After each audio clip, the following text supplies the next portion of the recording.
looking at the United States' most secret super weapon in existence. Nuclear weapons are obsolete. They're nothing. They don't even matter anymore. That's how powerful that technology is. What the hell is going on? Malaysia Flight MH370 just disappeared out of nowhere. Trying to get the truth from the United States government, who, beyond any shadow of a doubt, knows what happened to the plane. I don't know how else to describe them. They're just these three objects, these orbs, start rotating in almost a perfect circle surrounding this aircraft. As the aircraft is moving, they are in lockstep with it. So they're flying through the air, and then suddenly, without any kind of warning, nothing whatsoever, flash, boom, it's gone. Everything is gone. The orbs are gone. The plane is gone.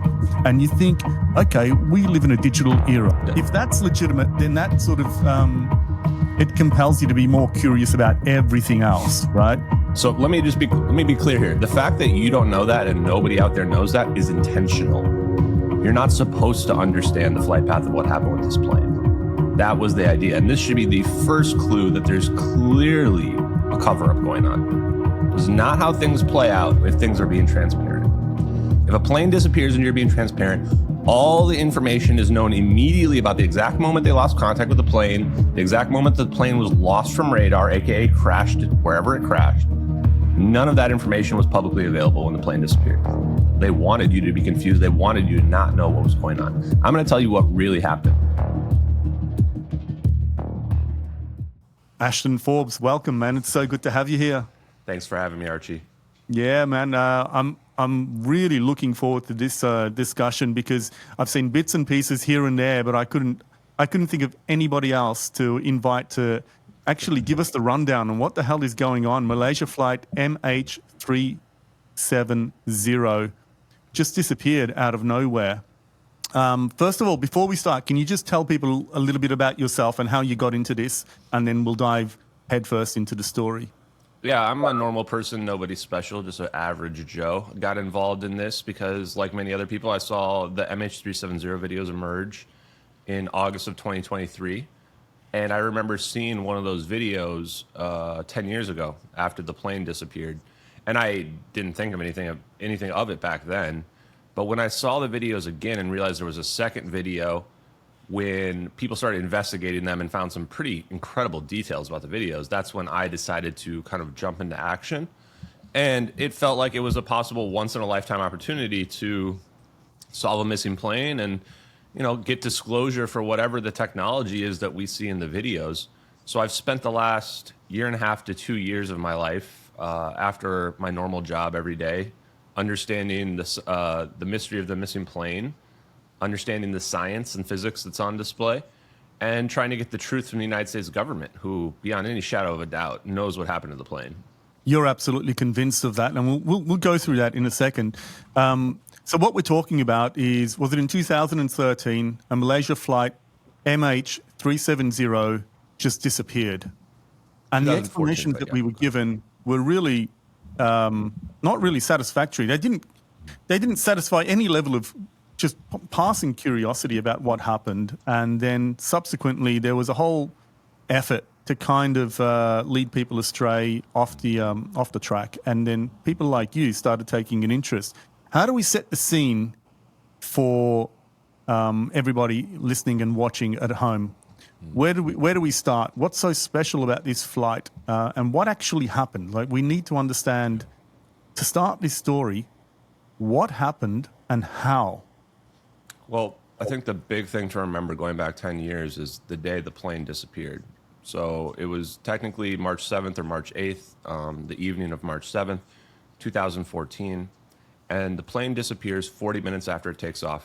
It's headed to Beijing, flying northeast. Above the South China Sea, plane goes dark.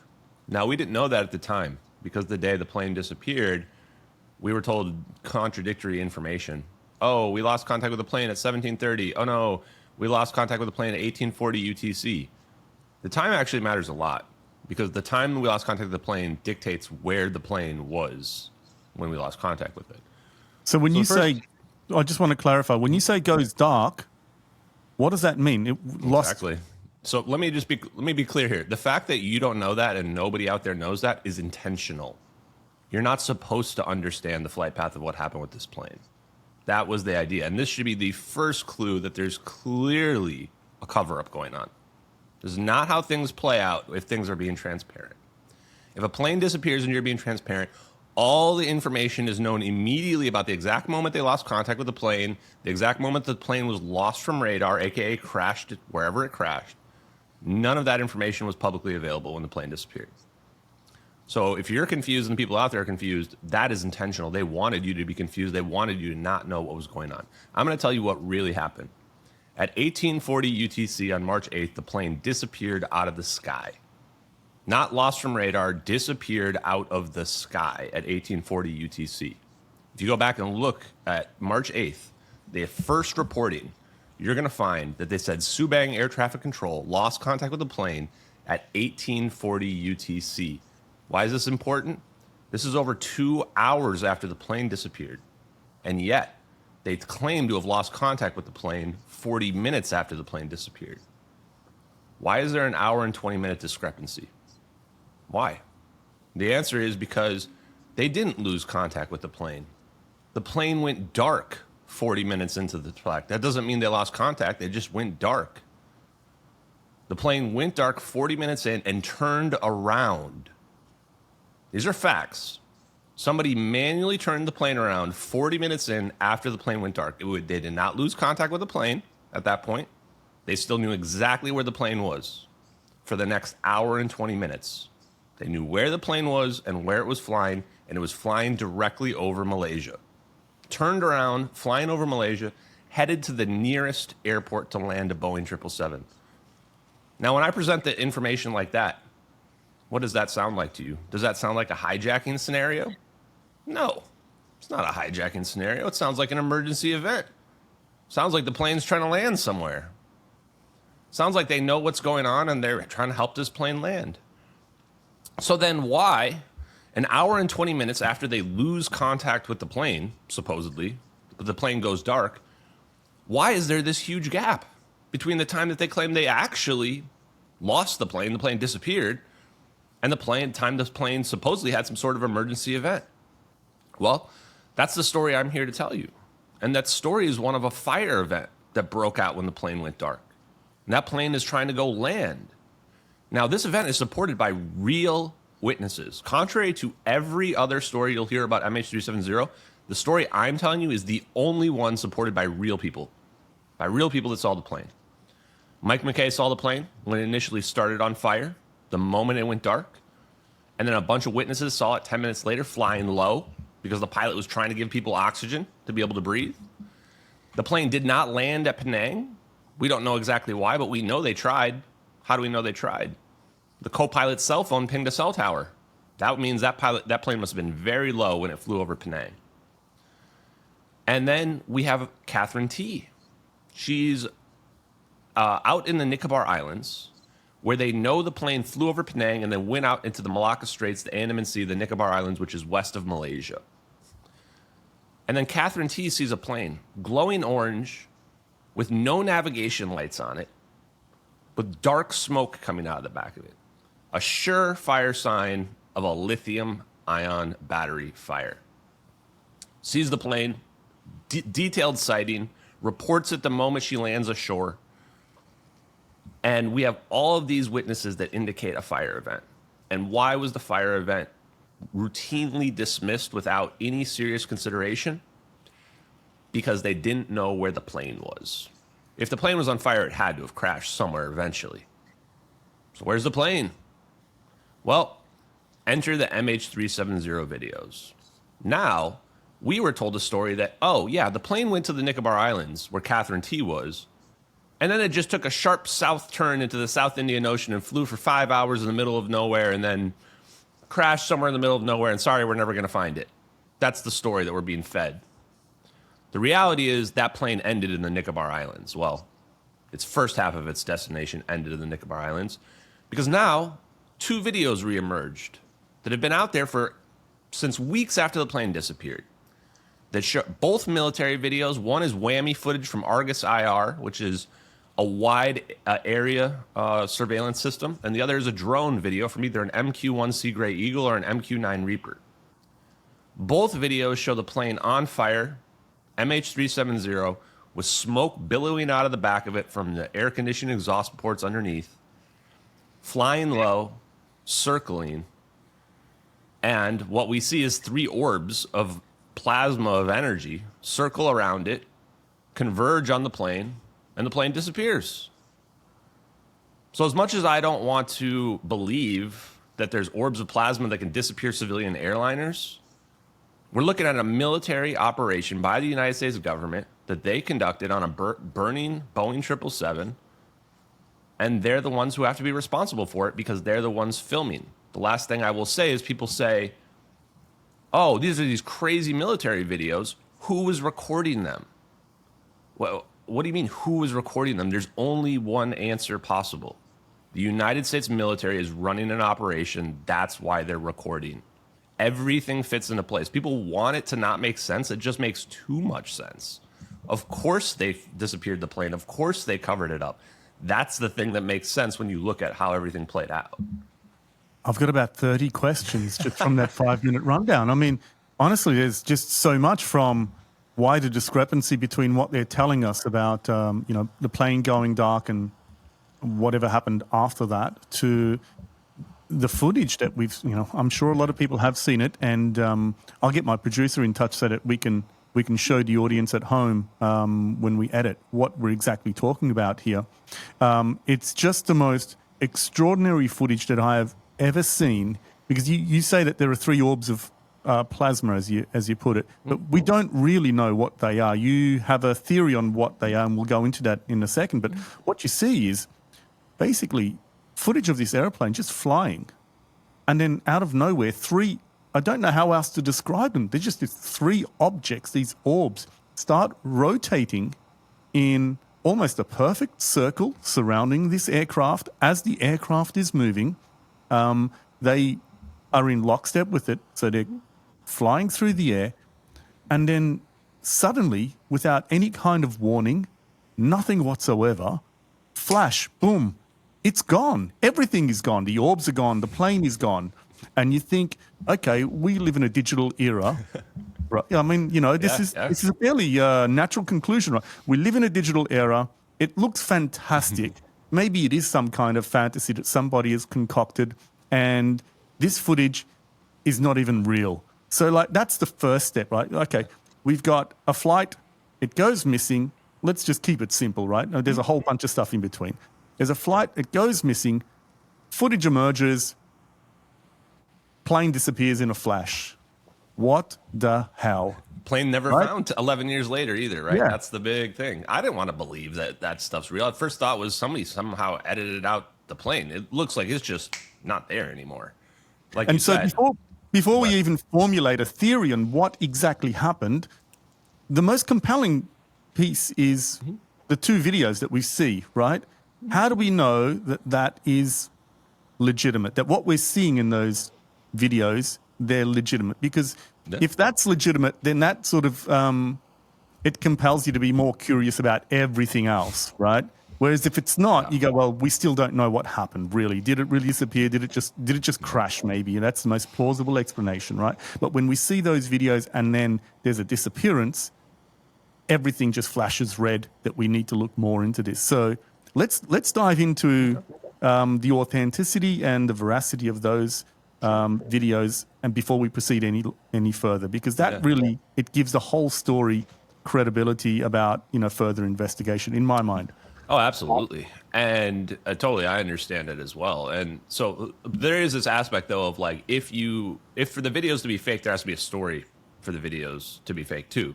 So part of the problem is there's no psychological profile that makes sense for somebody to fake the videos. Too complex, too many different details, too many skill sets required.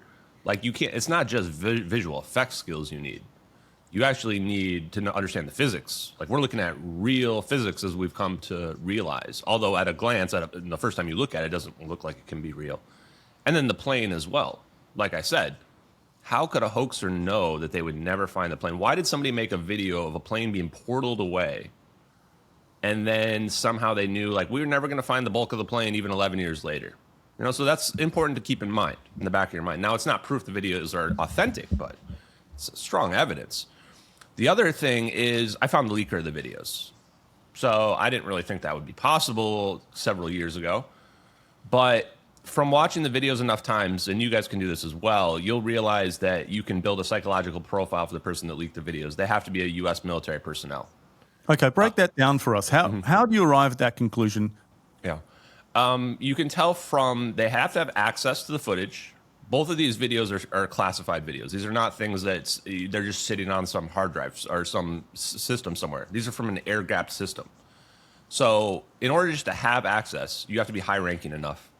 And you have to be probably a special operator. In addition to that, the whammy footage has a cursor coming on the screen. It's not a cell phone recording of a computer screen. Somebody's literally screen recording. They've logged into the software. So you must have access. So now this necessitates somebody either hacked into the United States military's secret surveillance system, or it was an intentional leak. And if somebody hacked in, what would we imagine they would do? Oh, they would just release everything. But when we watch the video, what happens in the video? We can actually watch the person moving the screen. They're keeping the drone cropped out intentionally. In fact, so to people at home, if you can just imagine that you're looking at a window within your browser and an airplane's flying from the top left-hand corner down towards the center and the lower half of that screen. And as it's just about to pop outside of that viewing window, whoever is recording that is actually using their cursor, which is visible on the screen, to then drag the airplane towards closer to the center of the viewing window so that it remains in view and we get a clear view of the full flight path in a constant video. Not just that, but they also, so they're looking at the window up center, but in the background of their screen, they can see the whole battlefield field of view zoomed out. So they can see the other assets in the area. And so when they're moving the screen with the mouse, they are looking behind the screen and seeing the background, and they can see the drone just out of view. And they make sure that the drone stays out of view when they move that screen. This also indicates there probably are other assets as well that they are cropping out of that video. These are strong indicators this is a U.S. military personnel who leaked this. If somebody was China or whatever, they're not going to go through all this effort to hide information. They're just going to leak as much as possible to damage the United States as much as possible. Both videos are cropped in this same sense. The drone video is also cropped. These drone videos should be widescreen or whatever, and it's actually cropped down. And we know the drone video is cropped as well because the camera operator is manually controlling the camera. You can tell from the movements of it. And at one point, we're at, let's call it middle zoom, and then the plane goes off the screen, and then when it comes back, it's zoomed in at full zoom, which indicates the person who was running the camera could see the plane off the field of view from what we see. They could actually see it because they had a wider field of view. So this is, in my opinion, undeniable evidence that what we're looking at must have come from a U.S. military personnel. And so what I did was I decided to look up everybody who had been charged with willful retention of classified information, dissemination of classified information, or espionage. And it took a couple of weeks. I looked through pretty much all the big name, popular, famous people that you've heard of. There wasn't that many people that have been charged with these crimes from the military, actually. And then I found Edward C. Lin. When I found Edward C. Lin, I want to say I knew he was the guy within 5 minutes. The moment you start reading the news articles about him and realize, like, right after his case ended in 2016, there's nothing about the guy ever again, anywhere on the internet. Doesn't exist on the internet. But the bigger thing was the details about his case. He was assigned the VPU-2 Wizards, so he's on a special secret spy plane program that runs black operations. Check number one. He was the right position. He was the guy that had high enough rank that he was the liaison from the spy plane to upper command in terms of what was going on with the battlefield. Check two. What does the VPU-2 Wizards do? Oh, they fuse battlefield data for real-time video playback. Oh, check number three. And just for some more, the lawyer, Edward Lin triggered a national security alert at the highest levels of the Pentagon. they never said what it was that he leaked. His lawyer said publicly on the record that the evidence in question is available on the internet. What? What could that be? Also, the government was absolutely terrified of the case going to trial. Why? Because they were afraid they would have to show the evidence that he leaked. And they were afraid of something called gray mail. Not blackmail, gray mail.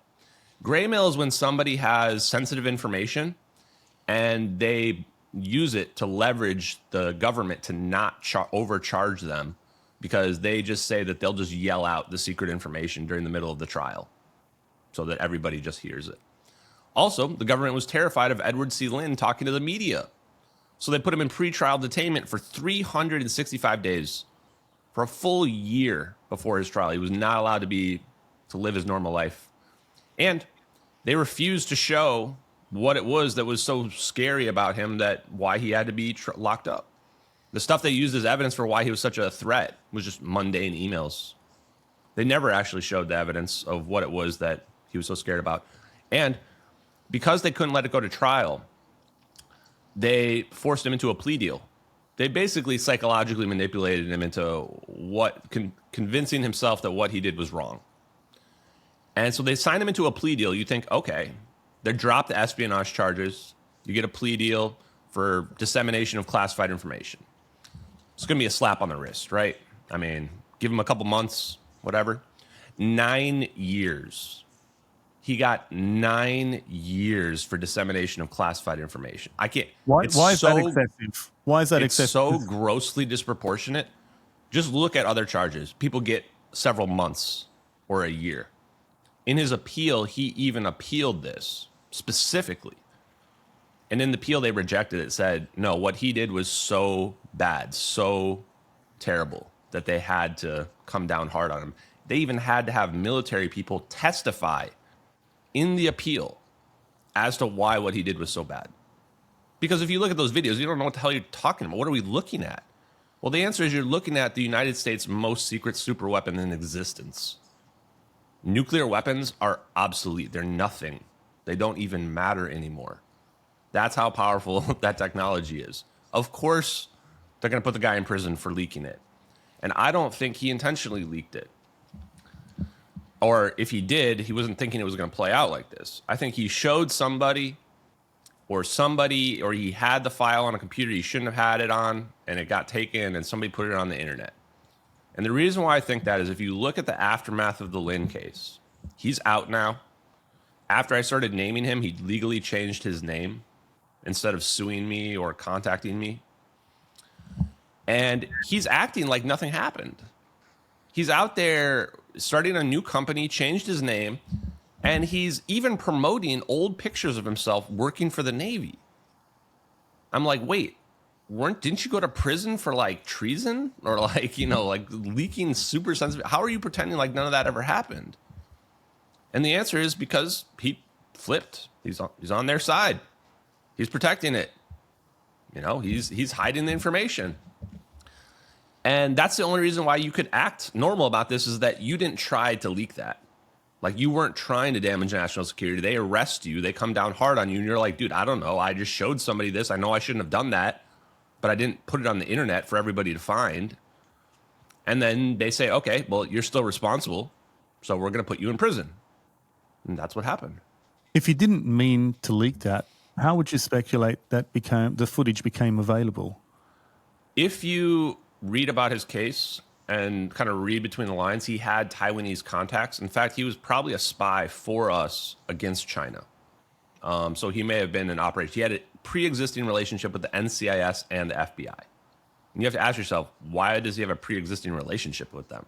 Especially when he was a Taiwanese national that became a naturalized American citizen. So I'm certainly a spy for us. His sister is connected to Homeland Security. She's actually a lawyer for Homeland Security in countering weapons of mass destruction. Her husband, his brother-in-law, is Sean Naylor, who's a relatively legendary British CIA spook kind of guy. And so if you listen to what they were kind of coming down on him on, they were saying that he was basically sharing weapons information with his Taiwanese friends, his counterparts in the Taiwanese military. So the way I imagine it went down is that he showed one of those people that, and they freaked out, and they were like, "We've got to get this on the internet. Like, they're never gonna find the plane. Like, that's Malaysian Airlines." And you could even imagine that he might have freaked out. Like, he might have saw that, and he might have known it's our technology, but he might not have. A lot of people look at that and they go, "Oh, it's aliens zapping the plane," because when you have no basis whatsoever to understand what you're looking at, then of course your mind just makes up stupid shit like, "Oh, aliens are flying around little plasma orbs." So maybe he freaked out, and maybe he showed him, and then that person that he showed was like, "Oh, we're gonna put this on the internet." That's how I think it played out, but of course we can't know for sure. So there's two pieces of footage that I've seen. One is the footage that you've described, and the other is a little bit more of a colorful heat map type of footage. Can you explain to us what that heat map footage is? Is it some kind of derivative of the original footage that someone's gone off and analyzed, or is it an original piece that's also been leaked? There are two completely different videos from two completely different angles. Why is this so huge? As far as I know, there's never been a hoax video like that before, ever. There have been people who claim that these are hoaxes, but we'll go through some of what I call FUD, the fear, uncertainty, and doubt about these videos in a second, and we'll just go through each major claim and why they're not credible. But if you could just speak on the heat map video as well, and then perhaps, as you were alluding to, why the two combined make for such compelling evidence. Yeah, so we've got one which is whammy footage. It's called Satellite Video Airliner and UFOs. That's the one we were referring to before. This one was published May 19th, 2014. And that one is actually whammy footage. It's probably just called satellite video because the person who was leaking it or whatever didn't really understand the full implications of what we were looking at. Or maybe they were just trying to simplify it for the public. But long story short, it's whammy footage. It's Argus IR. And we're looking at what we were describing before is this massive wide view that can see like a whole city. And then you can pull up a window and you can track an object, DVR, video playback, etc. So that's one video, and you're looking down at an angle on that, but the camera like in the whammy footage, it's software. So you can actually pan the screen around. So when people talk about camera angles on the whammy footage, they have no idea whatsoever what we're talking about. So don't bring up stuff about camera angles. If you're bringing up stuff about how satellites move, you're so far off base, you have no clue. Look up Argus IR, look up whammy footage, and you'll understand what we're looking at in that video. The other video is a drone video from a General Atomics drone. No question, no doubt, we can see the nose of the drone. So you've got one video that's angled like this, looking down at the plane. The other one's from the different direction. Now, this is huge because these are two completely different angles from different sides of the plane. What this means is you need a full 3D rendered environment to even begin thinking about producing this. Now, if anyone's a visual effects expert out there, they're probably already going, "Oh boy," because a full 3D rendered environment is not realistic. It's a huge amount of effort to be able to produce that. So can I just take a moment to explain my understanding so far? Those two angles show the same moments of the airplane flying just before its disappearance. In addition to having an airplane from two different angles, there are also three orbs which appear, and their movements are captured in sync from two different angles as well. So in order to be able to fake this footage as a hoax, you would need to get four moving objects completely in sync from two different angles. Now, I'm not a CGI graphics 3D artist expert or any of that, but it just seems to me like that's an incredibly complex thing to master. And I can't assert whether or not it's impossible, but it does. It's practically impossible. There's a lot of complexity. It's practically impossible in the sense that you've never seen that in any movie or TV show ever because of the massive amount of difficulty and cost required to getting it to look good. And for what purpose? And for what purpose? For no recognition. Nobody's ever copyright striked any of the videos ever. Which, wouldn't you think if somebody owned the videos, they would copyright strike them? They're making probably millions of dollars for people right now. Not for me, but for other podcasters and things like that. So I just wanted to point out just the simple complexity. right off the bat. So we've got this drone video, and the drone video is thermal, which is why we see this rainbow thermal. People aren't very familiar with rainbow thermal. People tried to claim that the military doesn't have rainbow thermal, which is laughable. We found many cases where, of course, that they do. So you're looking at it in a thermal video. Now, to point out, we've already proven that the physics is real as well.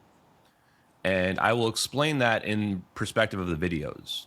The flash in the video proves that both videos are real from the physics perspective. So not only can we prove who the person is who leaked the videos, we can prove that the physics checks out.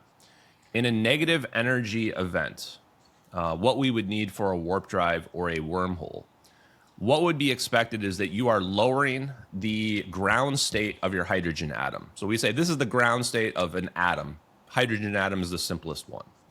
When you change the refractive index of space-time, of a region of space-time, if you lower it, it lowers the ground state of the atom. And this difference between where it was and before is the energy difference. Now, if you do this and you reduce the ground state of the atom, what should happen is you will get a release of ultraviolet photons. Now, what do we see in the videos? Well, in the whammy video, the satellite video, we see a flash. We see a flash of light bouncing off the clouds when the plane disappears. This means this is point source lighting. So now, not only do you have to have a three-dimensional environment, someone had to painstakingly set up, this is where the light source should be, and you need to make the light source render throughout the three-dimensional environment accurately. We're not looking at an effect, we're looking at real three-dimensional lighting in that. That light that you see in that flash, that's invisible. That's an ultraviolet flash of photons, just like we would expect from a negative energy event. How do I know that? How can I know that from just that video? Because the thermal video, the zap is black. It's all black. Why is it black in the thermal video? Oh, ultraviolet light is non-thermal. Ultraviolet light shows up black in a thermal video. Boom. Anyone who's a physicist just knows I just gave you absolute proof what we're looking at there is a real negative energy event. Come up with another explanation if you want. The thermal's black. Good luck explaining it. That's why the thermal video is the biggest leak of intelligence, military intelligence ever in the history of the world. Ever. It shows that we can produce negative energy. It's proof that negative energy event can occur and that we can see this release of ultraviolet photons. So this also shows that the satellite video is not optical. Anybody's claiming that it's optical, you're dead wrong, because that flash would be invisible in an optical camera. It's not, ultraviolet's not visible. That has to be either an infrared or multispectral surveillance apparatus that we're looking at in the quote-unquote satellite video. So when you say that it's proof of a negative energy event, now I don't have a very good understanding of physics, but the way in which you frame it suggests that this is not a commonly accepted view that we have this ability to generate such moments at that scale, perhaps experimentally, but to be able to deploy it in such a way that it's not really an accepted capability right now. What's been the feedback from physicists about that claim, and have you had any sort of ongoing dialogue with people who are in that sort of industry? Oh, yeah, definitely I have. And negative energy is a big taboo topic, of course. Well, and it kind of makes sense now when we look at it from the lens of the videos. Of course, it's a taboo topic. It's the secret. Is that Einstein, as far as I know, has rarely, if ever, been proven incorrect. Einstein's equations have stood the test of time for over 100 years now. And Einstein's equations show that we should be able to achieve negative energy. Einstein's equations show that we should be able to achieve a warp drive in a wormhole. And yet, if you ask physicists who love Einstein and say that everything he does is right, they'll go, yeah, but that's just theoretical. Well, everything that Einstein has theorized has been proven to be real. Okay? If you ask them about negative energy, it's like talking to a robot. Like, you are going to get a scripted response back that I'm going to tell you right now. They're going to tell you negative energy is an exotic substance that doesn't exist. Why? If you ask them why, they will beep, beep, error does not compute. They don't have an answer. They just say that it doesn't exist. Why? And so what's the answer to all this? Turns out we don't need new physics at all. We just need people to wake the hell up. It's a conceptual problem. The problem isn't mathematical. The problem isn't science-based at all. The problem is the academics have been brainwashed, literally brainwashed, to think that negative energy is not possible, that there is no state below the ground state. That's it. They think that space is empty. If space is empty, then there's nothing below the ground state. But we already know that's false, experimentally proven to be false. And this is why I'm like, we must be living in a crazy world, because you have physicists that say that negative energy doesn't exist, that it's some exotic substance. And then you have experimental engineers that say, well, we have the Casimir effect since 1948, and it 100% experimentally proven shows a negative energy pressure event. Proven.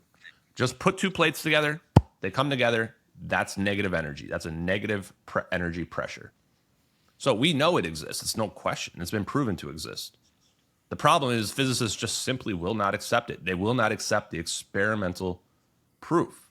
So how do you reconcile this? Because in the one instance, you're claiming that physicists have been brainwashed through institutions to accept that it's not possible, but yet there's this other path somehow, with perhaps in the military-industrial complex, where it would be necessary to have a whole bunch of physicists actually working on creating and producing that sort of capability. So how is it possible that these two streams of physicists have completely separate beliefs and information does not seem to be able to cross that chasm such that the brainwashing is eroded or overcome? So how do we maintain that? Great question. So the way that they do it is, first of all, there's a divide. You have physicists and then you have electrical engineers. The physicists work off theory. Most of the academics you're going to see that are talking are all physicists. They all work off theory. They all work off numbers. They all work off of what they've been told to believe based on the most recent peer-reviewed paper. Engineers don't give a shit about that. Engineers don't give a crap about what your theory says. They say, what can I produce? What can I build? Do people out there think that the defense contractors are hiring physicists? No. The defense contractors hire almost no physicists. They don't give a shit about physicists. They hire electrical engineers that build stuff. One of the first things I learned from this is engineering is just vastly more significant and more important than physicists are. The physicists are the ones that have been screwing us over. They've been the ones setting us back. The ones telling us this isn't possible, while the engineers are literally building it. A good example, there was a Nobel Prize winner, that this guy that invented the LCD screen. LCD screen. In fact, I'm using LCD screens right now. Went to a Nobel Prize winner, said, what do you think about me building this LCD screen thing? Said, it's impossible. It can never happen. He had already built it.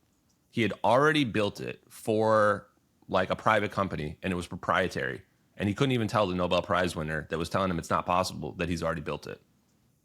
So when you ask the question, how? That's how. That's how they're doing it. The defense contractors are taking up all the electrical engineers, putting them on under NDAs. They can never speak about it. They build some stuff for them. Physicists, they look down on the engineers, and the engineers don't give a shit about what the physicists think. And the structure has been set up in such a way that when those people get sucked in to the black world, the defense contractors, et cetera, to build stuff for them, they're never going to talk ever again. If they talk, they might get killed. The best case scenario, their lives get ruined. They get discredited. Everything that they claim, they deny it. And we've seen this happen. We've seen it happen with Bob Lazar, had happen with other people as well. So when people say, oh, where are the people who are whistleblowing? They come out, they whistleblow, and then they get discredited. They get called pseudoscientists. They have every debunker out there saying that this is fake physics. It doesn't really work, blah, blah, blah. So that's the sad state of affairs, which is, long story to your answer to your question is, how have they been able to hide all this? Easily hide it. That's the sad part. The default state is hiding it. The hard part is getting people to realize that it's real. That's the difficult part. Okay, you say it's easy to hide, but It just seems like quite an effort. So, for example, I know at least for the last 5 years since I've been sort of paying a little bit of attention to the physics corner of the podcast world, we've had people like Eric Weinstein talking about, how, what is it? I don't even know. Geometric unity or what? Geometric unity is what his theory is called. I don't come anywhere close to understanding it. All that I know that, he's got some heterodox ideas and claiming that actually we've been basically wasting time for 50 years on something that hasn't really delivered what it promised initially. And so we're seeing some cracks allowing for different ideas to come in to the discussion around physics. But, I just wonder, as we're seeing an increase in the space available for people to talk about different ideas, have you had any kind of interaction with physicists pushing new and interesting ideas outside the orthodoxy that sort of touch on some of the things that that you're concluding about this event regarding negative energy? Yeah, I've tried, and I started by reaching out to physicists, and actually now I'm starting to engage in them, and they're starting to talk to me, which is pretty cool. Because I can imagine, there's this guy coming out of nowhere saying we can teleport airplanes. Of course, you're going to be a little bit skeptical of that at a minimum. But a lot of the big physicists do follow me or watch. I don't think Eric Weinstein does just quite yet. Sabine Hassenfelder does, though. Brian Keating. I spoke to Avi Loeb several times from Harvard, and their view, for everyone to understand it, Avi's view, who I highly respect Avi Loeb. He's one of my heroes, actually, which is crazy that I actually got to talk to him several times. But his view is pretty straightforward, is that he doesn't think that it's possible they could have hidden this stuff from us. He thinks that, no, somebody would have leaked it out. And I told him the same thing that I told all you guys, which is that they have been trying to leak it out, and you've been ignoring them. And the peer review process has reached a point where it's just gatekeeping at this point. And if they don't already believe in your idea, you're never going to get your idea peer reviewed. That's the sad reality of the peer review process. And then Avi says, okay, well, if they were able to produce this negative energy through this massive electromagnetic event that we see in the videos, he says, well, then the LHC, the Large Hadron Collider, CERN, should have found it already. We've got these massive energy levels. And the reality there is CERN's not set up to look for negative energy. And CERN probably also isn't even set up to be able to produce the energy levels or the densities required to be able to prove the negative energy thing. It is high energy levels, but it's potentially not quite high enough to get space-time curvature as needed. We still might need something quite a bit more powerful than that. And they have that as well, which I'll talk about here in a minute. The people that do, and it's nice that even though Avi has this mindset, Professor Loeb has this mindset that, we couldn't have had this stuff. He's going to find out he's wrong, but he's still willing to talk to me, which is cool. And when I push the boundary and I say, hey, yes, we don't need Large Hadron Collider to produce these energy levels. We can do it with like attosecond lasers or maybe coherent matter wave beams and achieve these energy levels that we need. He doesn't really have too much of a response for something like that. And that's where we hit the impasse, is that he says, show me then. If you're saying we can achieve these energy levels that Large Hadron Collider cannot, show me it.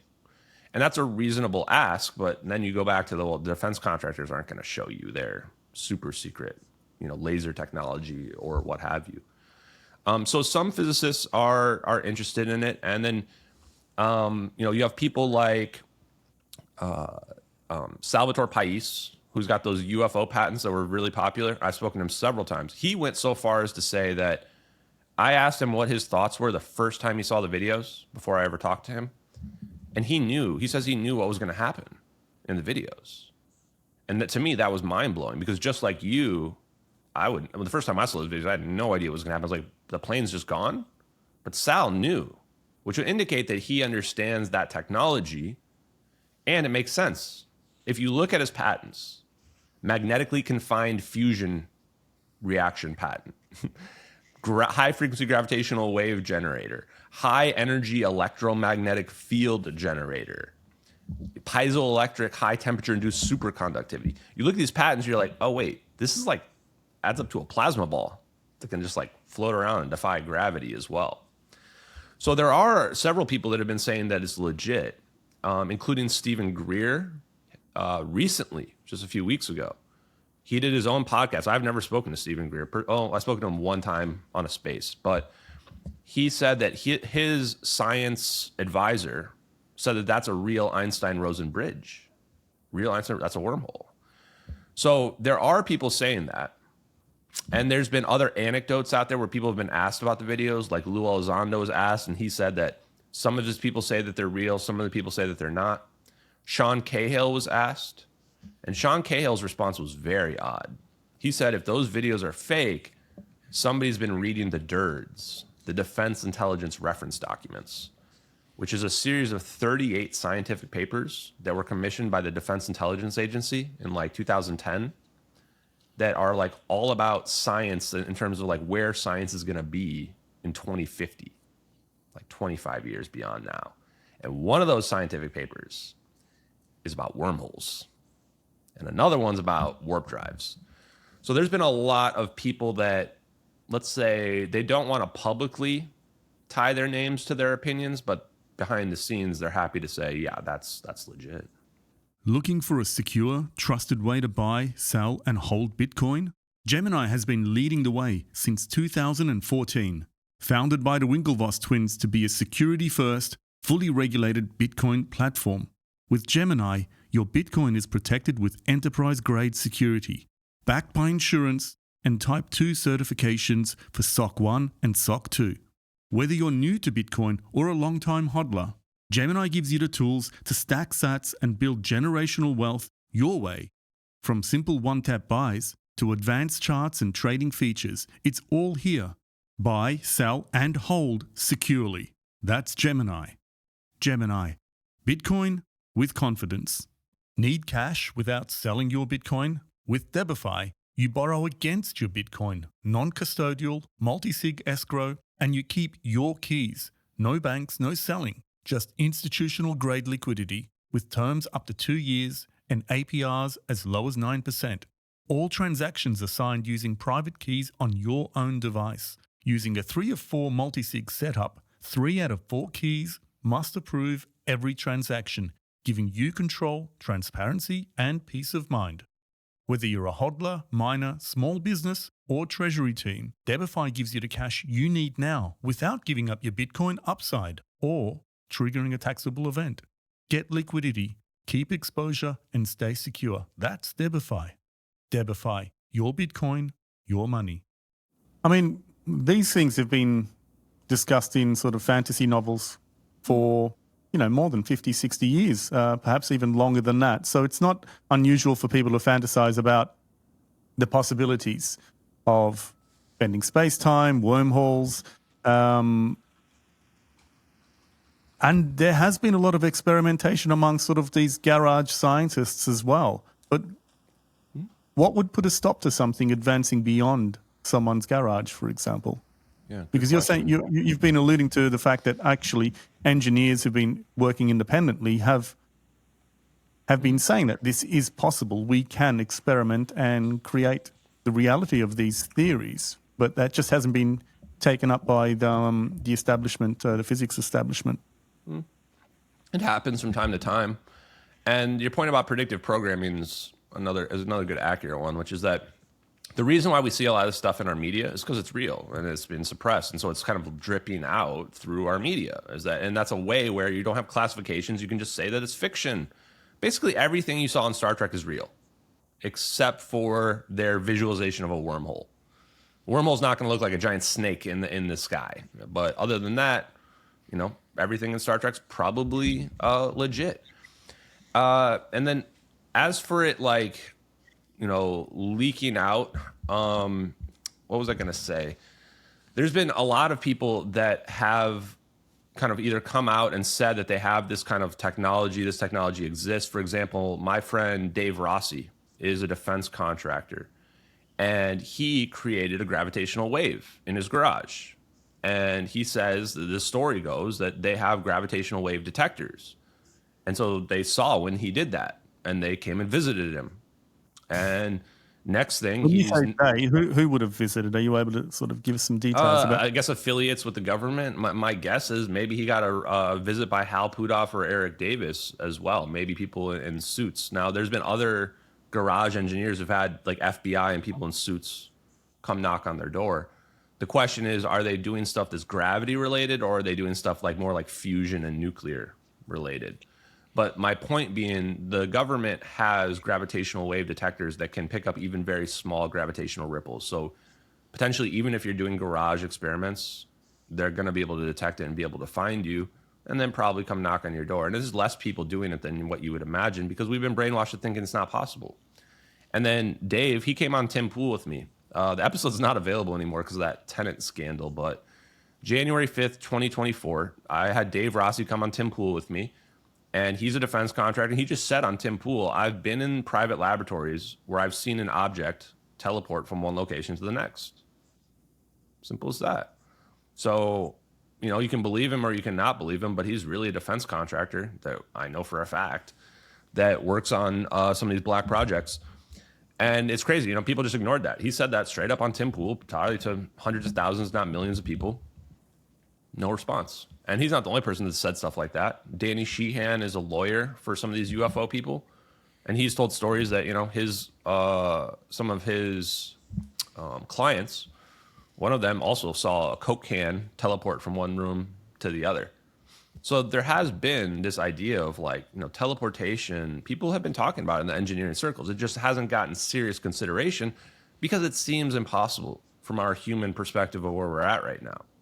So my mind sort of drifts back to, I'm trying to remember how long ago it was, but there was a time when someone claimed to have achieved a superconductor. Was it in Taiwan, China, something Talking like about that? LK99? That's the one. And there was a huge hype around that, and people were rushing from all over the world to try to replicate that. And so I guess my mind sort of drifts back to that and says, okay, if someone is creating this in their own garage or their own laboratory at home, independent sort of experimentation, why don't they just outsource that and allow other people to replicate it? And then, you know, that's a really easy way to propagate the idea into reality, rather than just one person who could be easily discredited. So why not do that and allow other people to replicate what you claim to have been able to do? They do that, and people have done that. So you can find schematics, open source schematics for free energy devices, and what you're going to find is that it's just not that simple. Like, people have this very simplistic view of what you're saying. Like, oh, just give me the 3-step instructions on how to make a cake, and I'll just go make it myself. That is not how any of this works, not even remotely close. It is far more complex. It's more like me saying, here you go, here's the schematics, go make a cell phone. Go ahead and go make it. And you go, I can't do that. I don't even have the beginning tools required to even begin to do it, let alone the scientific knowledge to do it. If somebody out there thinks that you're going to get a step-by-step thing where you're going to go in your garage and make a free energy device, just absolve yourself of that notion. Never going to happen in a million years. One of the big aspects about interacting with the 0-point energy is frequency and vibration. So right off the bat, there's going to be a tuning process. So these are principles that have been touched upon by Tesla, yes. Tesla. And so he's very famous for his quote, if you want to understand the universe, what are the 3 things? Energy, frequency, and vibration. And That's so right. my point being is that it's more complicated than that. What you need is, you need to be an engineer. You probably need to have at least some formal or informal training on electrical engineering. You need to understand physics. You need to understand the concepts of resonance. You need to be able to tune a device. Like, if you're making a magnetic motor, for example, you can't just put magnets next to each other and assume it's just going to produce free energy. You've got to get the wheels turning in synchronization, in frequency, at a specific frequency and rate. You know, it's not, and that's why we see people go, like, when they reproduce stuff, and they go, it didn't work when I reproduced it. Yeah, well, you didn't do it right. This is the same crap that happened with LK99. They come out and they're like, hey, we've got superconductivity.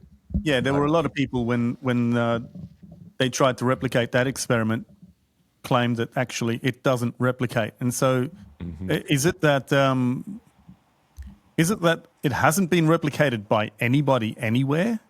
Yeah, and the LK99, I'm not going to pretend to be an expert on exactly what went down there, but I will say in March of 2024, the LK99 people went to the American Physical Society. That meeting was held in Minneapolis. You can go look it up. And they doubled down. They presented even more evidence that they had achieved room temperature superconductivity, and even more stuff. And then it didn't get any fanfare whatsoever. And then the big question is, you know, I can give you the recipe for a lasagna. Does that mean you're going to make a good lasagna? No. You also have, there's a lot that goes into it, not just the recipe as well. You have to be able to do everything right. So I hate the idea of, oh, I'm going to reproduce it, and if I don't reproduce it, then it's fake. Like, the whole thing about engineering and experimentation in general is that usually you get it wrong like 99 times and then you get it right one time. You know, so to think that like, hey, we're just going to get it right away, especially when people aren't using high-tech equipment. The thing about LK99 was that it was like they basically just put like copper and lead in a beaker and then heat it up. And then we should get some LK99. That's not very efficient. I mean, if you were to really do it well, you would want to be atomic layer putting these elements next to each other, as opposed to just mix it together and then hope that you get the right thing out. You know, so point being, this idea that, oh, just put it out there and see if people can reproduce it, that also isn't really some silver bullet that's going to make this all work either. The reality is people have done everything. People have figured out the physics. People have built the stuff. People have put the schematics out there. And we've never gotten free energy to go mainstream. To me, what this means is the answer isn't going and working in my garage and building something for people. The answer isn't open sourcing it for people. The answer is this is an information war, and it's always been an information war. The only way we're going to wake up to this is if people start to realize that free energy is possible. And the way that it's possible is that we can tap into this 0 point energy all around us and therefore not violate the laws of thermodynamics. Once people understand that, all the rest of this crap, all the suppression, all the how have they been hiding it, it'll just all fade away. And everyone will just realize, oh, it was real the whole time. We were the dumb ones. So you mentioned energy all around us. Can you break that down for us? And then I guess how that relates to what those 3 circling orbs were, and how is it possible that they were directed towards an object to behave in a particular way and to generate that specific outcome? The answer is space is not empty. That's the only thing you have to understand. Space is not an empty vacuum. There's not 99% empty space between atoms. That's it. The moment you change that perspective, now your entire view of the universe changes. You go from a situation where there's no energy out there to a situation where we're sitting in an ocean of energy on top of this ocean of energy all the time. And this is called the vacuum catastrophe. They even have a name for it in physics, the vacuum catastrophe. If we look out in the sky and add up all the heat that we see, we call it the cosmic microwave background. And we get this very low number, relatively speaking, for the size of the universe, for how much energy is out there. But if we take that Casimir effect with the plates and we add up all the quantum mechanical waves that exist, all the static everywhere, we get some number, it's like 10 to the 120. 120 zeros. We get basically infinity as our number, a massive, massive number. So what's the answer? Which one of those 2 numbers is correct? Is it the number that's almost 0? Or is it the number that's 120 zeros after it? 1 with 120. That's a pretty big dang difference. And the answer is the quantum mechanics one is correct. Quantum mechanics one is correct. Cosmic microwave background is only looking at half the picture. If you're only looking above the surface level of the ocean, of course you're not going to see anything down below the bottom of it. So there is this huge amount of energy out there. And for people that say, well, you're just making this up, Ashton, who's the one that said that there's this huge amount of energy? How about Richard Feynman of the Manhattan Project, Nobel Prize winner in 1965 for quantum electrodynamics? I think he kind of knew what he was talking about. And not just him, also John Archibald Wheeler. He's the guy that named things black holes. He put wormhole, he coined the term wormhole. So literally the guys that were saying that the energy density is practically infinite were some of the greatest minds in physics history. They're literally the people that invented the terms wormholes and black holes. So there is this huge amount of energy out there that can be tapped into. And then it's just a matter of now an engineering problem. How do we actually do it? And the implications of this energy existing are massive. If the energy exists, if space-time is not empty, now we should be able to create coherent shapes, like plasma shapes. Why? Because there's a barrier. We can create this barrier, a bubble, in the medium, in space-time, just like we would create a bubble in water. Why can't we create a bubble in the medium of the ether, as we would call it, the 0-point energy? This is exactly what a man named Ken Shoulders discovered in 1980. In 1980, he discovered that space is not empty, the ether really exists, and he said, oh, if that's the case, plasma might be able to create self-coherent shapes. And he started to research non-equilibrium plasmas, which are, if you separate the positive and minus charge from your plasma and keep them separated, now you have like a battery. He called it condensed charge research. He worked with a man named Hal Puthoff, who is now like the government's #1 black project physicist. Their financier was a man named Bill Church, who was the owner of Church's Chicken. It's a fast food restaurant in the United States. And what they found out was they could create these coherent balls of plasma because the plasma itself has electromagnetic fields around it. And if they control the movement of that plasma, they can control the electromagnetic fields. And they found a configuration with the moving of the plasma that will cause the plasma to become a coherent sphere, just like with the sun that we see out there. And Hal Puthoff has another patent. It's called communication device or communication system. And it's for communicating in plasma, where normally electromagnetic fields would not penetrate. And instead it uses a scalar force-free potential. What Hal is saying in that patent is that there is no electromagnetic carrier wave for his communication system. He's basically using quantum entanglement to send a perturbation through the ether that is not detectable through electromagnetic signatures. Basically teleportation. You mentioned Hal Puthoff.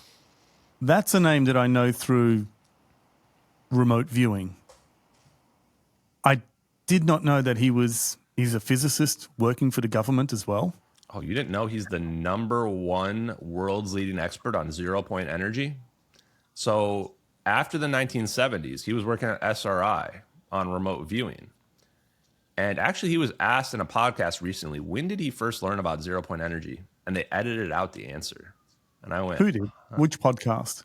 It's a NASA-sponsored podcast. It was episode 69. I don't remember what it was called. Amazing podcast. If you guys can find it out there. He was asked about it. You can tell there's a hard edit where all of a sudden, like, his answer is deleted.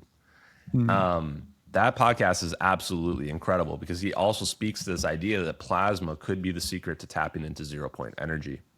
So they figured out these plasma balls. And in the early 90s, the Pentagon gave this, they called it condensed charge research. That was like the code name for it, so to speak. They gave it the 3rd highest priority for research in the early 90s. 3rd. You know what it was after? The B-2 bomber and optical computing.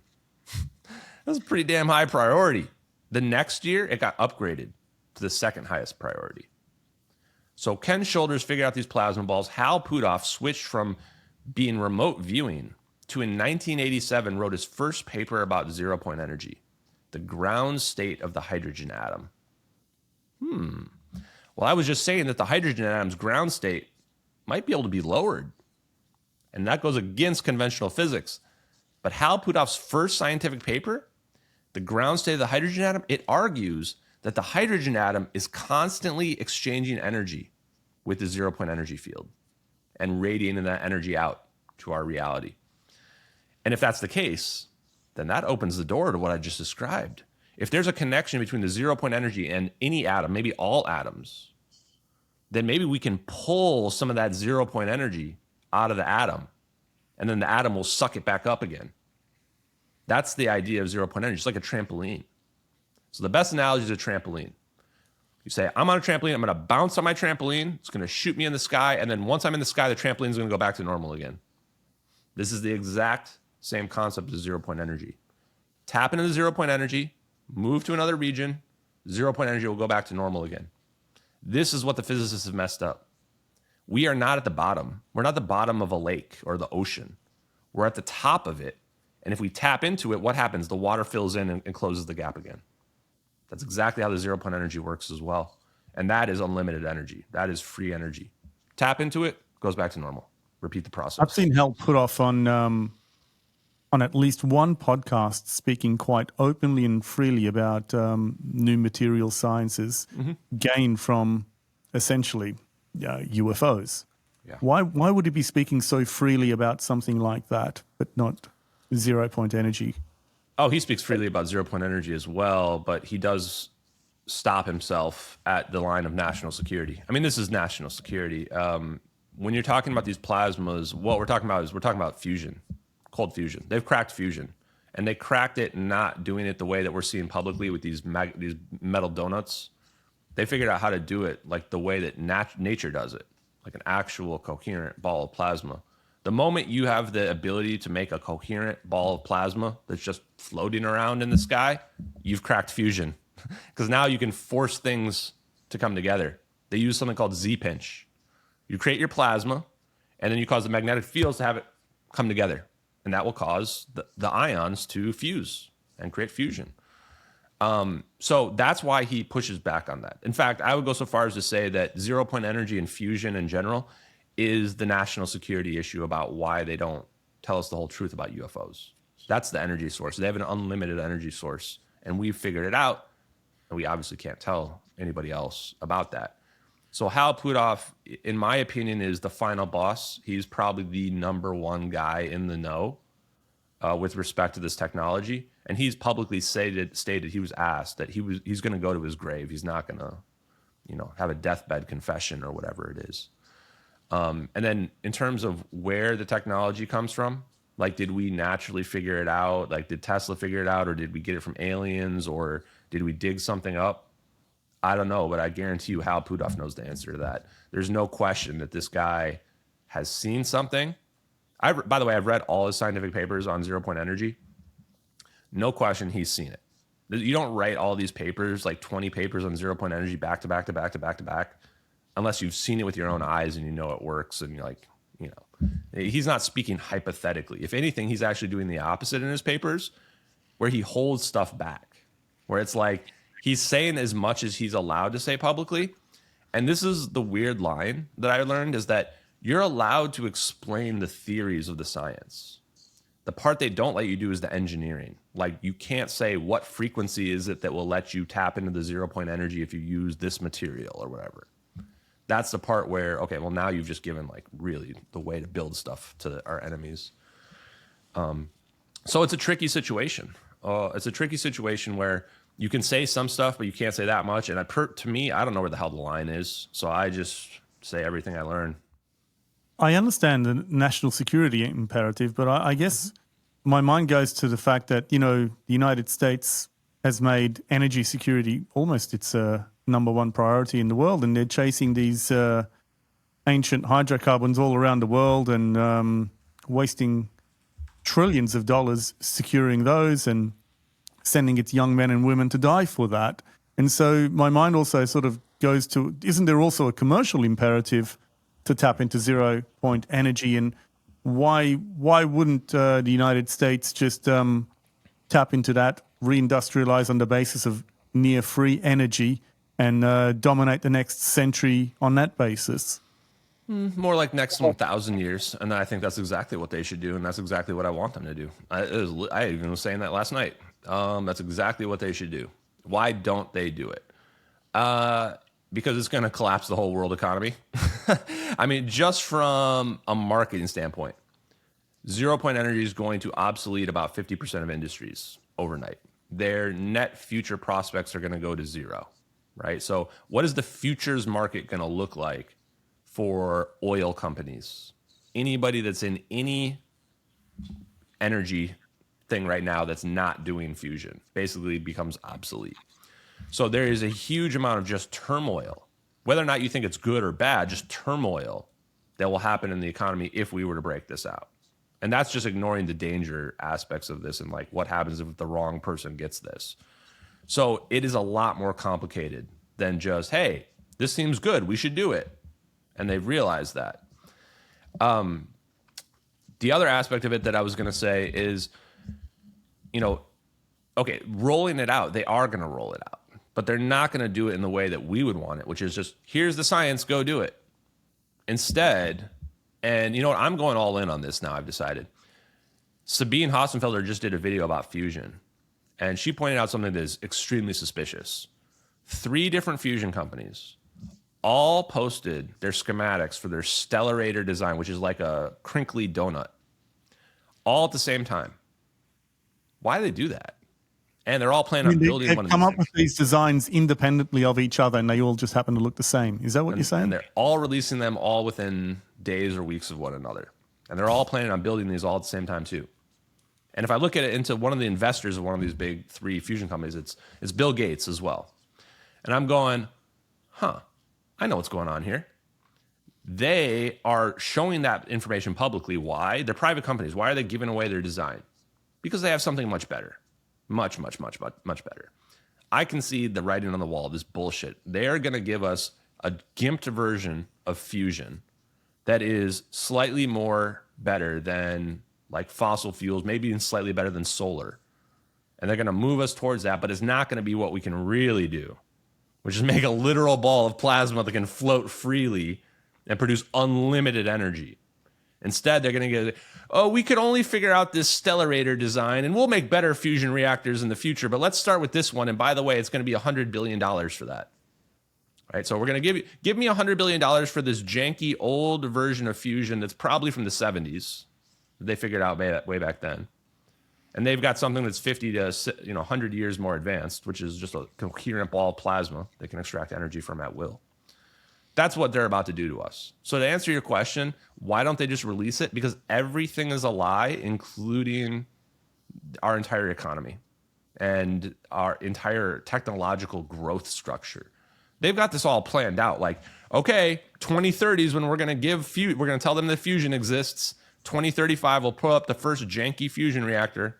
2050, maybe we'll upgrade to version 2. By 2150, maybe we'll tell them that we have the ability to translocate objects. It sounds like the Apple roadmap for the iPhone, where every year they'll just gradually release, bigger and brighter screen, stronger screen next year, stronger and brighter screen the year after. It's virtually just incremental growth when we know that they can take a leap ahead, generational leap ahead. That's really interesting because I would have thought the commercial imperative, once they demonstrate a particular model, even if it's not the fully fledged model, that there are interests around the world, even within the United States, that have the resources to then rapidly improve upon that once it is demonstrated to them that what is available. And to go to your point about collapsing the economy, I am one of those people who believe that's about to happen anyway with respect to human jobs. Because I think the combination of robotics and AI is going to collapse the demand for human labor significantly and a lot faster than people understand. And I guess, the third leg to that triumvirate is energy.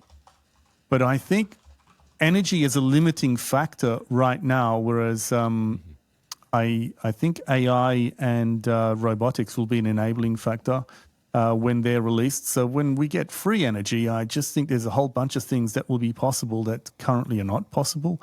And perhaps that could be an enabling factor for a whole bunch of new initiatives that are not really possible at the moment. Perhaps even a counterbalancing force against AI and robotics is that free energy or near free energy makes it possible to do a whole bunch of things that we weren't able to do previously. It's all just speculation, I know, but no, I think you're right for on. some reason, my intuition on that, on the free energy part, is enabling and growth generating, whereas I do look at robotics and AI essentially taking away the demand for us as labor sources and intellectual sources. Yeah, and I mean, the reality is we're going to be looking at a post-scarcity environment. What do we even do as humans in a post-scarcity world where AI can manage a lot of it? And to your point, yeah, I think that the AI is going to hit a singularity as well. And even when the fusion becomes publicly accepted, then that's going to hit a singularity as well, where people start to figure out, yeah, we can make a coherent ball of plasma. And then you'll have people fighting over, no, that version of fusion's not consistent with the cosmological model and blah, blah, blah, right? And the AI thing, though, I think is probably one of the biggest things. And that's probably where I will end up pivoting towards, because I think that what happened was this has already happened. Everything you just described already happened. It just happened in the black world like 20 years ago. And they hit the singularity. They figured this stuff out. They figured out how to make a ball of plasma.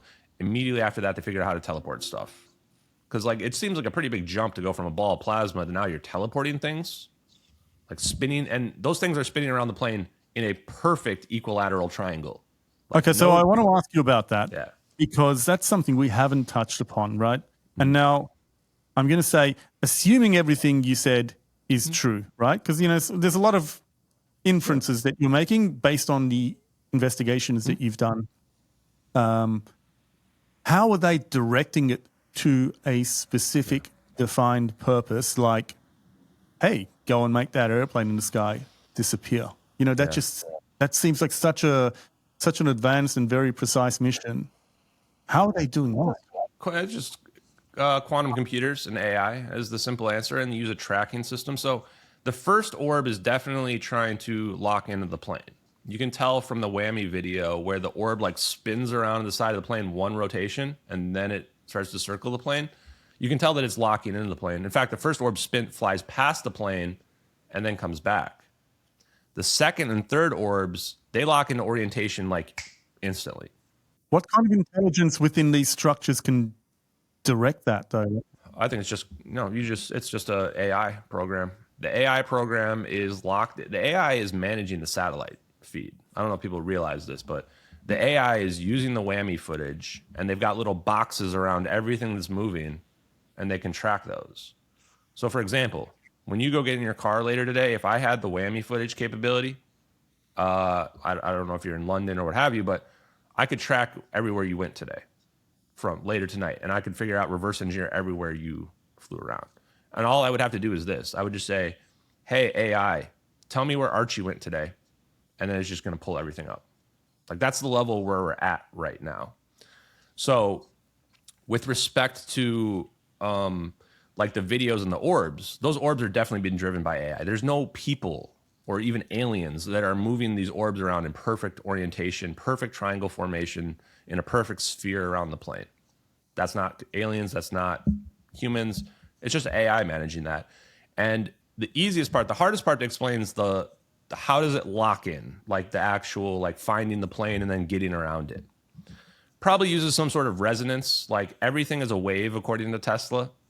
So they're probably able to figure out the wave pattern of that plane and then use that to lock in.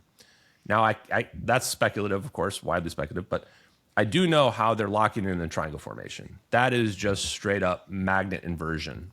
So take a look at magnetic inversion, and what you'll find is like if I have a positive magnet in the center or one polarity magnet in the center, and I surround it with the opposite polarity magnets, and then I pull those two magnets next to each other, they get close to each other, but they lock into place at a fixed distance from one another.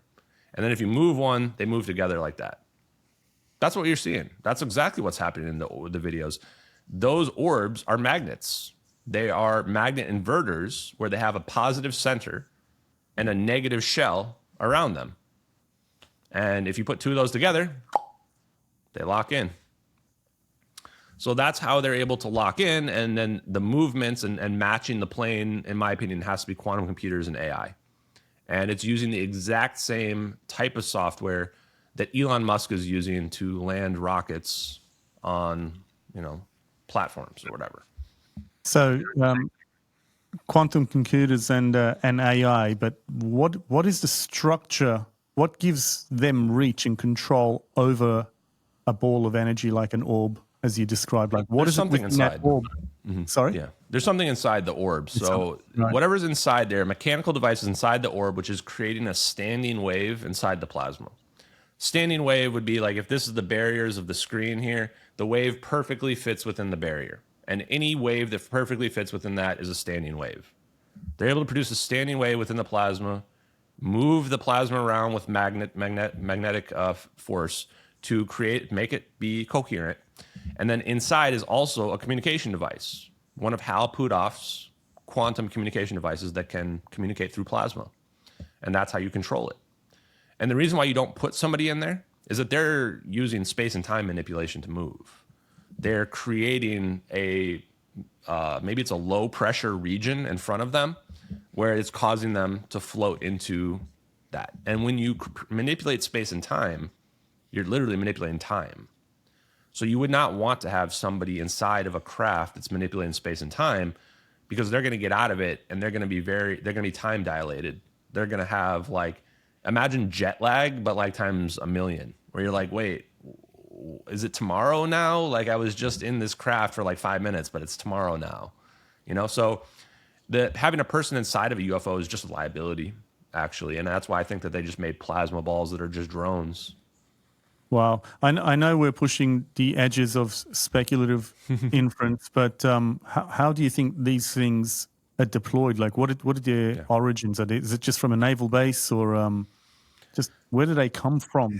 It's super hard to tell because we don't know how long they can stay coherent. Can they stay coherent for hours or just minutes or what, or forever? Because if forever, they could come from anywhere. Looking at the videos, the first and third orbs come from the side of the screen. So from a plane, from a satellite, anything that could shoot a plasma orb out probably is just a small device. And then the moment it hits the air, it starts producing plasma from the hydrogen in the air. And so it's not like it's coming out potentially as a plasma ball. It's producing a plasma ball almost instantly after it's shot out of a cannon or something. And the second one comes from the water. You can actually tell pretty clearly the second one comes from the surface of the water, shoots up, and then connects to the first orb. And so it could be coming from a submarine as well. These things are transmedium, which is why I think they're the answer to the UFO phenomenon, because they seem to have all the same properties as what people are seeing with these UFOs. And they can potentially create the plasma in water as well, because water is just hydrogen and oxygen. And I think all they need is hydrogen in order to be able to create these plasmas. So they could be pretty much deployed from anywhere. I will also say that I think they're invisible. So remember, the ultraviolet burst of light is invisible. So then I started thinking, why do I think I can even see the orbs at all? We might only be able to see those orbs because it's thermal and multispectral cameras. And the orb itself, there's the yellow part of the orb, but there's also the blue part of the orb, which is the positively charged ions. The blue part almost looks like you can see right through it. It almost looks like it's just the same as the background, of the air. So I'm imagining if someone was looking at that, especially at night, they're not going to be able to see those orbs. They might see like a little blur or something, but that's about it. So I actually think the orbs can be invisible. I don't want to scare you guys even more, but there might be invisible plasma orbs floating around that can teleport things in the sky. Yeah. Ashton, the technical aspect of this is really fascinating, and we could easily take a deep dive for many, many hours. But, what I want to come back to in this discussion is the human element, the political dimension, and the motive behind disappearing that plane. Yeah. What have your investigations revealed on that front? The story that makes the most sense, although it seems like a straight out of a movie, is that China was going to try to steal these engineers that were on board. 8 Chinese nationals out of 20 engineers that were on this plane that all work for the American company Freescale Semiconductors that is connected to U.S. aerospace and defense. They make really advanced tiny microchips, or they did back then. Those people have to be the motive. The story that makes the most sense is that China was going to leverage the Chinese guys, or the Chinese nationals, to make them disappear in China and then steal the technology. And that America knew about this. You mean literally kidnapping them? Yeah, literally kidnapping them. Or, I don't know what they do. I mean, I'm not the CCP, but I don't think it's anything good, right? You say, you work for us now. Welcome to your new home. And then the United States knew about it, that we had known the whole plan, and we set up an elaborate counter-op to just show the Chinese that we are the ones in charge. And that counter-op is, okay, we're going to start the plane on fire. We're going to put batteries on the plane that are super dangerous. We're going to ignite those batteries at the right moment, forcing the plane to turn back around. Then we're going to come over the intercoms, and we're going to tell them, rendezvous at this location. The plane rendezvous to that location. The plane thinks that it's going to land in the water. So the pilot probably thought they were going to land in the water and that the U.S. Navy is going to fish out all the people out of the water. Like they're going to try to do a Sully Sullenberger type of thing or something, right? And then instead what happens is they get orbed and they maybe don't even see the orbs coming. In those videos, it looks like the pilot's trying to land the plane in the water. They're circling down to land the plane in the water. And then the orbs just zap it away. I think that everybody died. I think they had died from the fire. Maybe the pilot or somebody else survived, and now they're living the rest of their life out on Diego Garcia or in witness protection or something like that. I don't know.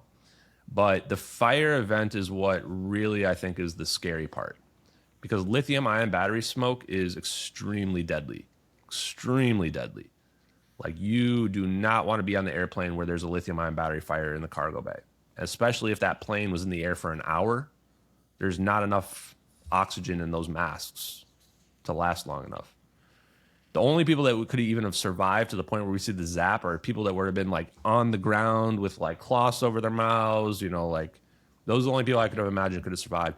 I do think you could survive the zap. The wormholes are supposedly humanly traversable. Recent scientific papers show. Not scientific papers that were around when these videos were published, but ones that have been published since 2020. So that part I don't have a problem with. But if people had survived this, like if everybody was still alive somehow, I would have expected there to be people on TV going, I'm the person that was on MH370, and that's never happened. So I can't imagine anything good occurred. If the United States had evidence that those scientists were going to defect or potentially be taken by China in some capacity, did they have any capacity to stop that on the state side? Or can they not arrest foreign nationals before actual crime has been committed? Yeah, they probably could. And this is the part where I can't speak to what the United States intelligence services and CIA people do and what goes through their heads when they think about it. But what I would say is that the reason why you do this, the reason why you don't stop it ahead of time, is that you want the operation to go down. You want their operation to blow up in smoke. You don't want to tell China, we figured out your operation. We want to have China say, not only did we figure out your operation, but anytime you ever do this again, we want you to think twice about it before you even try. Isn't that revealing your technological cards and saying, look what we can do? And China says, great, we'll look into that. Yeah, that's why they didn't want those videos to leak. That's why they put Edward C. Lin in prison for 6 years. They wanted China to know that we did it. They wanted China to know that we covered it up and that we're capable of having the media just be completely wrong. They didn't want China to see those videos. They did not want China to see those videos. In fact, they were super pissed at Edward Lin. I guess put my devil's advocate cap on and say, why not just let the fire finish the job? Take out the plane? Good point. Well, obviously that they wanted something more to come out of it than that because, yeah, just let the plane crash. That plane is doomed. So maybe there was something that was going to tie back to the United States. Maybe there's something on those batteries that there was evidence that they were going to be able to find out who started that fire. Maybe they couldn't let that happen. Or maybe they're just sick individuals and the whole thing was planned from the beginning and they just wanted to zap it away to show China what they could do. China released satellite images 5 days after this plane disappeared. They put them on the internet, just leaked them on the internet. People should go look at those images. It's pretty damn clear that it's MH370 with 3 orbs around it from very far away. And it's very low resolution. So you ask yourself, oh, China did see it, but they didn't see exactly what went down. So if those videos hadn't leaked, all China would have known is that that plane seemed to have disappeared in the Nicobar Islands. And the United States told everybody they went in the South Indian Ocean. And everybody nobody asked where the debris field was. Nobody asked where the plane crashed. Just, sure, crashed in the middle of nowhere. No one saw it. Can you break down the timing of the leaks of those 3 crucial pieces of evidence that we've discussed?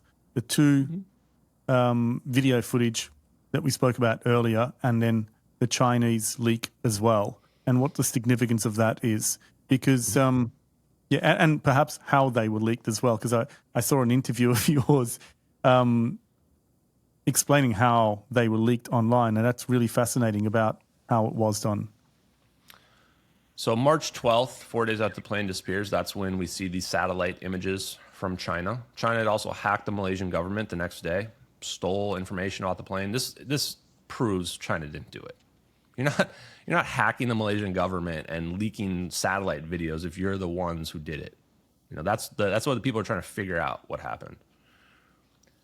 The satellite video, airliner and UFOs, the first video, the whammy video, the Argus IR.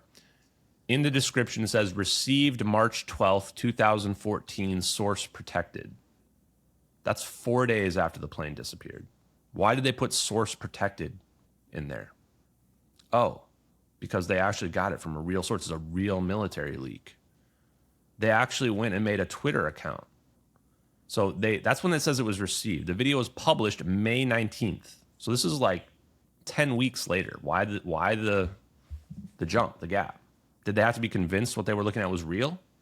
I don't know. You guys can speculate. What I do know, factually speaking, is Regicide Anon, the person that uploaded the video, 3 days after they uploaded it, March 19th or May 19th through May 20th. May 20th, they made a Twitter account. They said, watch this video before it's deleted. And they put a link to the satellite video. 2 weeks later, they published another video. It's the drone video. UAV video, UAV being a drone. Supposedly alternate video, alternate angle from previously released video. Okay, so we have two videos, one that was published May 19th, and then we have another one that was published June 12th, just a few weeks later. Now, in the satellite video, we have coordinates. It's the Nicobar Islands. In fact, if you draw a straight line from the last radar points by the Malaysian military in the Malacca Straits, it's a straight line to the coordinates from those locations. A straight line. Why is that significant? Because the plane just kept flying straight. All the plane has to do to get to the location of the video and the coordinates is fly straight from the last military radar. That's it. Doesn't have to turn or do anything else. Meanwhile, the story we're being told is that the plane turned into the South Indian Ocean right there at the exact same time. One of those two stories is not true, and one is true. And only one is supported by two videos. Now, why did I mention the satellite coordinates? When was the public made aware of the location of the plane? The public was not made aware of the location of the plane until May 27th, 2014, 8 days after the satellite video was already confirmed to be published on the internet. Whoa. You're telling me that the satellite pings were not publicly available and we already have a video with coordinates in it? Absolute proof. Undeniable proof. I'll win in a court of law against anybody, anywhere. No chance. You can't know where the plane's going to be before the information is publicly available. Simple as that. How did the person guess? They just guessed to put the plane in the exact location. It's a straight line from the last radar plots in the exact location where everybody's saying that the plane turned into the South Indian Ocean based on these Inmarsat satellite pings that weren't publicly available at the time. So what do we got? We've got absolute proof in the form of two videos. We've got coordinates that predate the publicly released location of the plane. And we've proven that the physics is real, is a real negative energy event releasing real ultraviolet photons. Who the hell made these videos? Tell me, who on planet Earth could have the knowledge to make these videos? There is no one. There's absolutely no one. So of course I know the videos are real. Of course I know there's no hoaxer. Of course no hoaxer has ever come forward to claim that these videos. It's practically impossible to fake the videos. It does seem like a lot of effort to go to even attempt it, and a lot of complexity to overcome. And also, just to point out, you can see, just from our conversation here, just imagine how many different questions I would be able to ask somebody that even tried to claim that they made the videos. How easy would it be to prove that they didn't actually make them, just based on the conversations that we've had about all the different details? They would have to know, the person that made these videos would have to know everything that I told you here today. Everything, at least as well as I do, because they've put it on two videos. And this is the part where if somebody made those, it's not possible for someone just to have made these videos in like an hour or a day. We're talking weeks worth of work, 24/7 all day long. If you think differently, go ahead and give it a try. I can't tell you hundreds of people that have said that they can make the videos and nobody's ever been able to even come remotely close to even creating either of them. Like not even remotely close. People spend 5 minutes, they get in, they realize it's just absolutely impossible. And by the way, there's several people that have on the record claimed that they've tried to make the videos. They said it's impossible. There's no way to do it. That's incredible. What are the chances that there are other countries around the world, other powers, we could name them, the obvious ones, right? Like China and Russia, for example, who have the economic and the technical, pedigree, China is fast catching up on a technological front. We don't know how far or how close they are to rivaling the United States. But, every time the United States sanctions them in a technical field within the space of 2 to 5 years, they're not only bridging the gap, but they're almost leading in that field. So, and the Russians have a very long pedigree in developing technology, weapon systems, and the like. When they focus on a particular area, they have a knack of mastering it, really. So, like now that this is out in the public domain, I'm sure they have intelligence analysts doing similar work to yourself. And so, what are the chances that they've actually gone ahead? It's been some time now. 12 years. Almost 11, 12 years since this event, that these countries have also started to pursue similar kinds of technologies to explore the possibilities in this field. So, yeah, it's almost 100% chance that they've done it. I mean, I was able to figure out the videos in like a year and a half, figure out the science and everything in there. Of course, China and Russia, they figured it out. They were reverse engineering it. They probably got stuff now. In fact, it makes me wonder when we had these drone incursions and what was that weather balloon stuff in America and all that. Was that real though? Was that well, the real? weather balloon was very real. I mean, it was really Chinese. Oh, it was really shot down. I don't know his origin. I don't really believe much of what I'm told on TV, but it wouldn't surprise me that China had figured out. I mean, look at their drone technology. Their drone technology is incredible now. So, wouldn't surprise me if they figure out the plasma stabilization and then they can make their own plasma drones. And that's the part that scares me. And I think that the reason why I'm so confident that they have is that if they hadn't figured it out, I feel like somebody would have talked to me and told me to stop. The reason why I think that I'm not being told to stop or being silenced or whatever is that they already know that China and Russia have figured those videos out. They don't care if the public figures it out because our adversaries have already figured out the secret. And then it's just a matter of how far have they advanced it? How far have they gotten it? What we see in the videos with the plane disappearing, that's not the end all of that technology. That's going to get even crazier, I have to say. That might even be one of the earliest iterations of it. So just figuring the technology out is not enough. That basically just starts a new Cold War, basically, where everybody's trying to figure out, because whoever has the most advanced version of this technology is basically invincible to the other people. I mean, there's no countering this. Nukes are obsolete. You can teleport a nuke onto somebody. You can use a directed energy weapon to cause it to detonate instantly. You can, I mean, some of the other applications are, just as magical. We might be able to end the aging process permanently with this type of technology. Wow. I recall not that long ago when Israel and Iran were exchanging fire, sending missiles and drones and whatnot. And one of the Iranian spokespeople said that we have capabilities that we have yet to be exposed. And I just wonder, is it because of that they're no longer really interested in weaponizing nuclear? And they're like, well, we don't need it. We just want it for energy. But we've got these other capability on the side. And perhaps, there's a nuclear non-proliferation agreement. And countries are saying, well, yeah, we don't really need to break our treaties on that count. But if China and Russia have reverse engineered some of this technology, perhaps that's now proliferating in some capacity through their partner countries as well. So absolutely could be. Yep. That's going to change the dynamics of a lot of the calculations in geopolitics that have been always just assumed to be facts, because if they've got that, then it suddenly changes the balance of power in the Middle East. What does that mean for international relations? What does it mean for commerce? What does it mean for our livelihoods?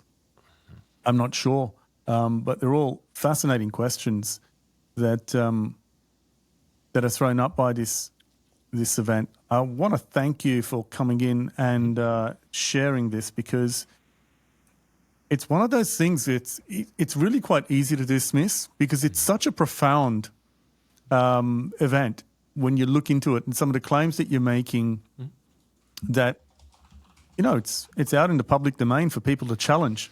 And quite frankly, like I don't have the technical pedigree to challenge you, which is not the purpose of this interview. Obviously, it was to hear what your conclusions are from your investigations, and it's for other people to challenge you on that.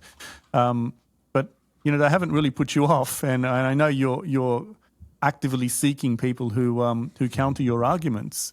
So I'm very interested to see where this goes. Where can people find you, Ashton? Yeah, and I agree. It is easy to dismiss. Something that seems impossible is easy to dismiss. But as my buddy Ian Carroll said, that the more significant something is, even if it's unlikely to be real, we must give it the weight of our consideration. Just because of how impactful something could be. And that's what I think that this is like the perfect situation for that scenario. And I am happy to be challenged, absolutely, because like I know beyond a doubt the videos were real, and I would love to see any evidence that would be for the contrary to that. I've always just been trying to get the truth. I don't care what the answer to the videos is or what happened in the plane.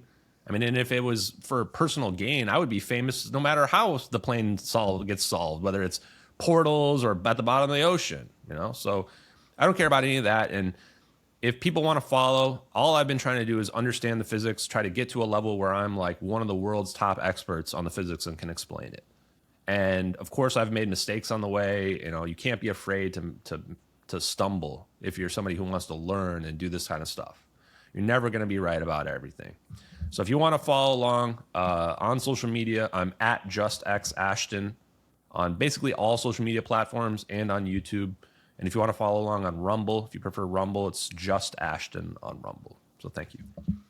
Really appreciate that, man.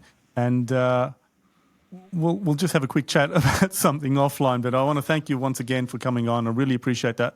Excellent discussion to put all of this into some kind of context for us and help us understand as the story evolves, as it no doubt will, and we see some indications of unexplained technological glimpses in the news that suddenly vanish as well, that we can have a little bit of context in the background. Thank you very much, Ashton. Cheers. Thanks a lot, Archie.